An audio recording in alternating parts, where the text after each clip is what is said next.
Olá pessoal, sejam bem-vindos ao canal Resumos Legais. Se você ainda não é inscrito no canal, inscreva-se para que você possa acompanhar os vídeos que eu vou postando aqui diariamente.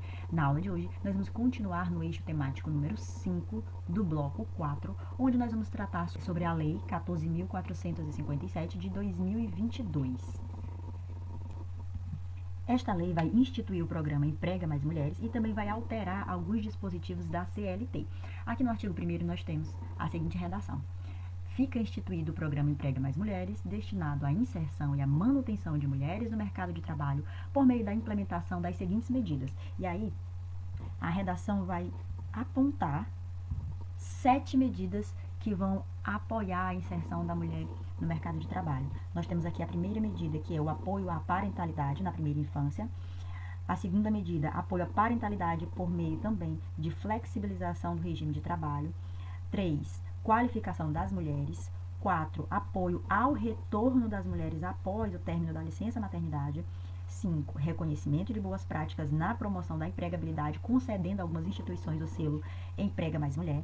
6. Prevenção e combate ao assédio sexual e também outras formas de violência no trabalho.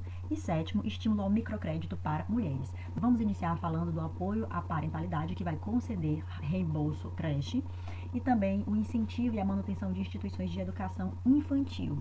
Estas medidas são voltadas para crianças de até 5 anos e 11 meses de idade.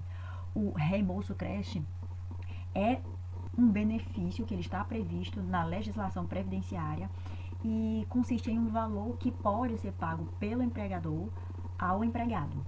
Então, nós vamos ter o seguinte aqui em relação ao reembolso creche, lá no artigo 4. Os valores pagos a título de reembolso creche não possuem natureza salarial, eles também não podem ser incorporados à remuneração do empregado, também não constituem base de incidência de contribuição previdenciária ou de FGTS e também não configuram rendimentos tributáveis da empregada ou do empregado. O empregador que conceder o reembolso creche aos empregados, ele vai ficar desobrigado de manter uma creche na sua instituição. Eu trouxe aqui a redação da CLT no artigo 389, parágrafo 1º, que vai obrigar as instituições que tenham pelo menos 30 funcionárias com idade maior de 16 anos a terem um local onde as mulheres possam deixar os seus filhos sob vigilância e assistência no período em que estiverem em amamentação. Então, o empregador que fornecer esse reembolso creche, ele não vai precisar manter esse estabelecimento. Aqui ainda em relação à Lei 14.457, nós temos no seu artigo 3º, que para que haja o reembolso creche na instituição, na empresa, enfim, é necessária a formalização por meio de um acordo individual, de um acordo coletivo ou de uma convenção coletiva de trabalho. Para que haja a adoção do reembolso creche, são necessários alguns requisitos.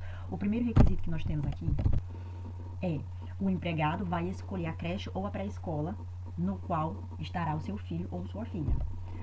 Os filhos devem ter entre 5 anos e 11 meses de idade. O empregador deve fornecer todas as informações necessárias sobre exigências e procedimentos em relação à adoção do reembolso creche e também não é permitido o oferecimento discriminatório desse reembolso e nem deve ser oferecido como forma de premiação para o empregado ou para a empregada.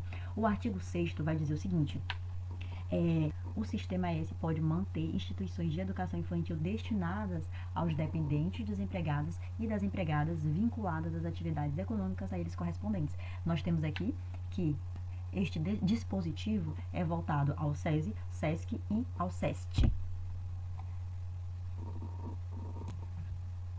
Avançando um pouco mais, nós temos aqui o apoio à parentalidade por meio da flexibilização do regime de trabalho. Sim, esta lei ela vai flexibilizar o regime de trabalho das empregadas e dos empregados que tenham filhos até a idade que nós vamos já mencionar, para que eles possam dar conta de cuidar dos seus filhos nessa idade, né?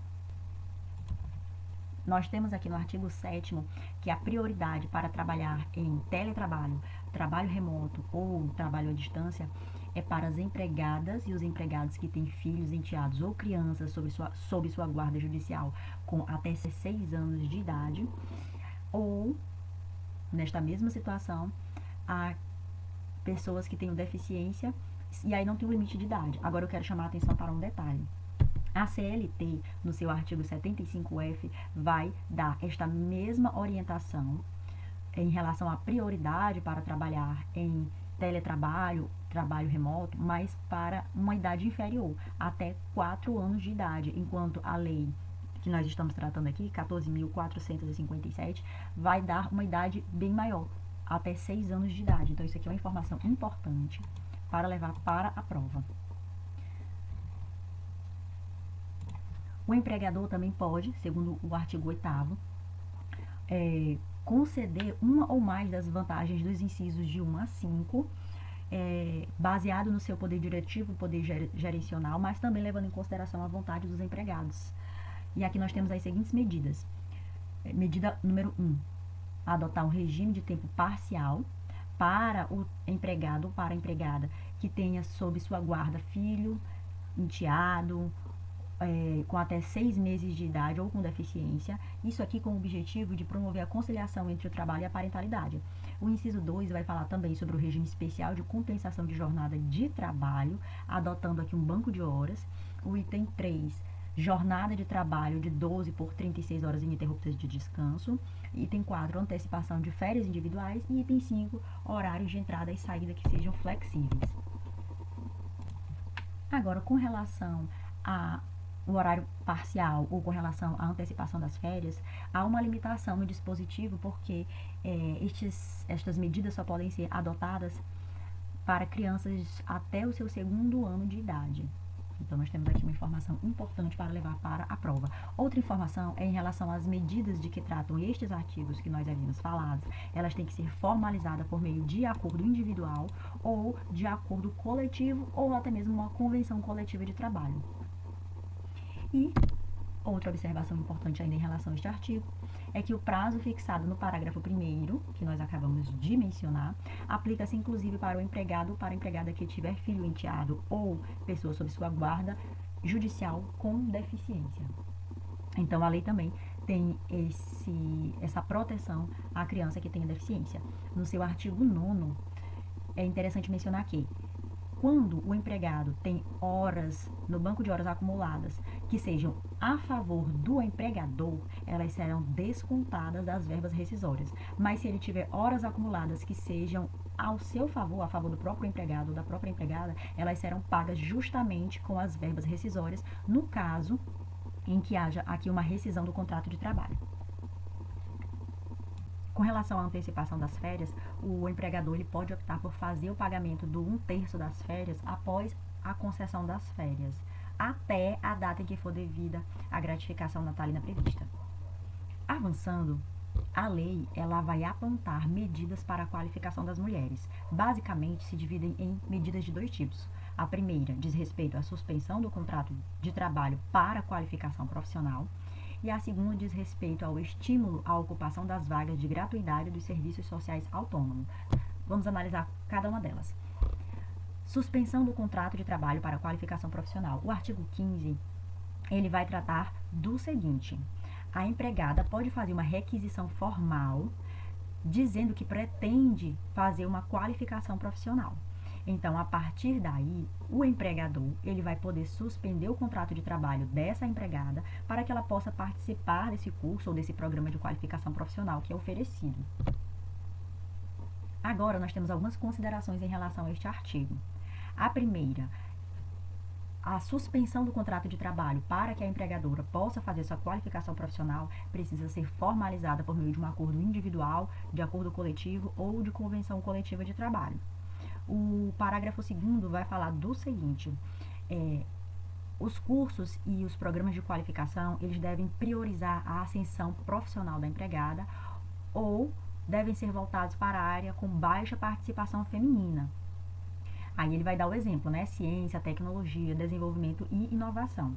Vai acontecer também de a empregada fazer jus a uma bolsa de qualificação profissional. Essa bolsa, ela é concedida pelo Fundo de Amparo ao Trabalhador. Então, não é o empregador que vai oferecer essa bolsa de qualificação profissional para a empregada. Mas pode acontecer, segundo o parágrafo 4º, de o empregador oferecer uma ajuda compensatória mensal, mas ela não tem natureza salarial. Então, isso aqui não é uma obrigação do empregador. É uma faculdade. Ele decide se ele vai pagar essa ajuda compensatória para a empregada ou não. E por fim, nós temos aqui o parágrafo 5º, que ainda faz uma relação aqui com a Bolsa de Qualificação Profissional, onde diz que o empregador deve encaminhar ao Ministério do Trabalho os dados referentes às empregadas que terão esse contrato de trabalho suspenso.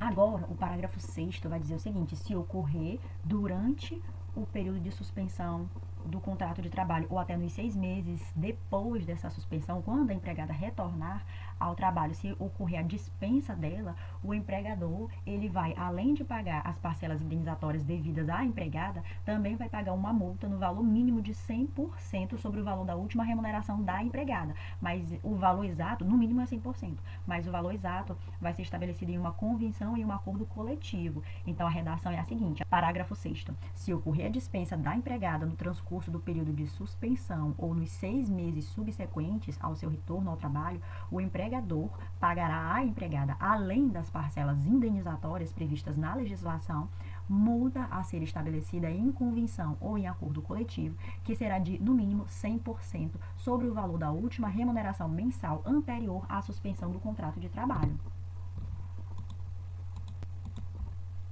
Chegamos agora à segunda medida para a qualificação das mulheres, que diz respeito ao estímulo à ocupação das vagas de gratuidade nos serviços autônomos.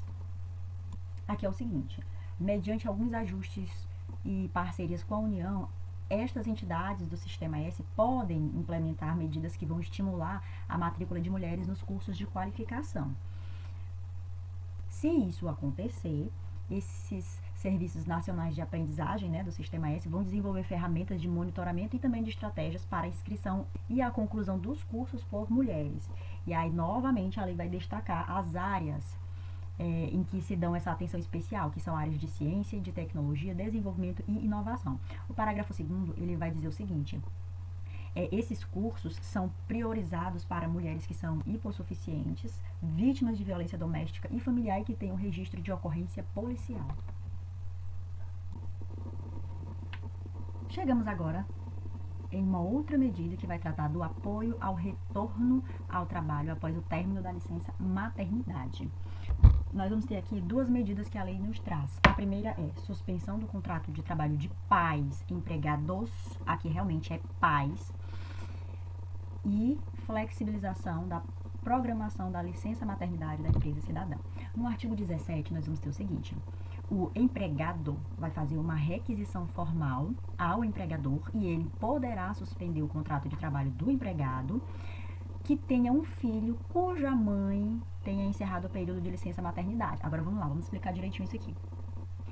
Quando a mãe encerrar o período de licença maternidade e retornar para o trabalho, o pai poderá fazer uma requisição formal para suspender o contrato dele.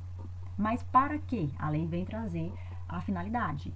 Inciso 1º, prestar cuidados e estabelecer vínculos com o filho. Então, primeiro a mãe tirou o período de licença, maternidade, agora o pai vai ficar afastado do seu trabalho, do seu emprego, por meio da suspensão do contrato, para prestar esses cuidados e também para estabelecer vínculos com os seus filhos. Inciso 2º, acompanhar o desenvolvimento dos filhos. E inciso 3º, apoiar o retorno ao trabalho de sua esposa ou companheira. Vamos agora às especificações dos parágrafos seguintes. O parágrafo 1º vai dizer que a suspensão desse contrato de trabalho vai ocorrer por meio da participação no curso em programa de qualificação profissional que seja oferecido pelo empregador. Então, nós vamos ter aqui também a mesma situação lá referente à suspensão do contrato de trabalho da empregada, agora também aplicado ao pai, E essa suspensão também precisa ser formalizada por meio de um acordo individual, de acordo coletivo ou de convenção coletiva de trabalho. Importante que esses parágrafos seguintes, eles têm uma certa relação, até mesmo em relação à redação com os parágrafos e o artigo de suspensão do contrato de trabalho das empregadas. Vamos lá para o parágrafo 2º. A suspensão do contrato de trabalho será efetuada após o término da licença maternidade. Então, isso aqui é uma exigência da lei. O pai empregado só vai poder suspender o contrato de trabalho dele com a finalidade que a lei apontou lá nos 3 incisos que nós vimos aqui, após o término da licença maternidade da esposa ou da companheira. O parágrafo 3º vai apontar que o curso ou a qualificação profissional deve ser oferecido pelo empregador e que ele terá uma carga horária máxima de 20 horas semanais, que ele tem que ser oferecido na modalidade não presencial, na modalidade à distância, e que tem que ser de uma forma assíncrona, justamente para que possa cumprir a finalidade dos incisos que nós vimos aqui anteriormente, no slide anterior. O parágrafo 4º vai dizer que a limitação que se encontra lá na CLT, que diz respeito a que a licença não pode ser oferecida mais de uma vez no período de 16 meses, essa limitação não se aplica à suspensão do contrato de trabalho de que trata este artigo. Aqui no parágrafo 5º vai falar sobre a bolsa de qualificação, que é custeada pelo Fundo de Amparo ao Trabalhador. Também vai falar que o empregador pode conceder ao empregado uma ajuda compensatória mensal sem natureza salarial, mas isso aqui fica a critério do empregador. E o parágrafo 7, tal qual nós vimos lá em relação à suspensão do contrato de trabalho da empregada, vai falar que se ocorrer a dispensa do empregado durante o período de suspensão ou até mesmo 6 meses após o retorno dele ao trabalho, o empregador fica obrigado a pagar uma indenização para ele no valor mínimo de 100% sobre a última remuneração mensal anterior à suspensão do contrato de trabalho, mas o valor correto vai ficar estipulado em uma convenção ou um acordo coletivo, sendo que o mínimo é 100%.